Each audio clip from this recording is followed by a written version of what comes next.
Liquor scam కేసులో speed పెంచింది SIT. Retired IAS అధికారి రజత్ భార్గవ్ను సుదీర్ఘంగా విచారించింది. మాజీ ఎంపీ విజయసాయిరెడ్డిని మరోసారి ప్రశ్నించబోతోంది. ఇవాళ ఉదయం ఆయన విచారణకు హాజరవుతున్నారు. ఇంతకుముందు విచారణ సమయంలో కొన్ని కీలక వివరాలు సిట్కి ఇచ్చినట్లు విజయసాయిరెడ్డి చెప్పారు. ఇప్పటికే పలువురు అరెస్టు కాగా ఇవాళ విచారణ సమయంలో విజయసాయిరెడ్డిని సిట్ ప్రశ్నిస్తుంది. ఆయన ఏం చెబుతారా అన్నది ఆసక్తికరంగా మారింది. మరోవైపు సిట్ ఎంక్వైరీపై విజయసాయిరెడ్డి ట్వీట్ చేశారు. కర్మ ఫలాలకు సంబంధించిన భగవద్గీత శ్లోకాన్ని ట్వీట్ రూపంలో పెట్టారు.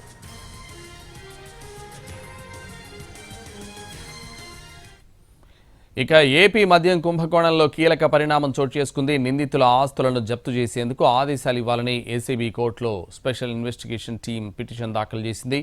పిటిషన్ను విచారించిన ఏసీబీ కోర్టు నిందితుల ఆస్తుల జప్తులకు ఆదేశాలు ఇచ్చింది. ప్రతివాదులకు ఆగస్టు 1 నోటీసులు ఇవ్వాలని సిట్ను ఆదేశించింది కోర్టు.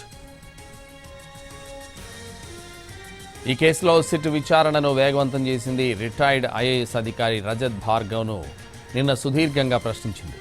రాలేనని మొదట చెప్పినా ఛార్జ్షీట్ వేయాల్సి ఉన్నందున రావాల్సిందే అని ఆదేశించడంతో రజత్ భార్గవ్ విచారణకు హాజరయ్యారు.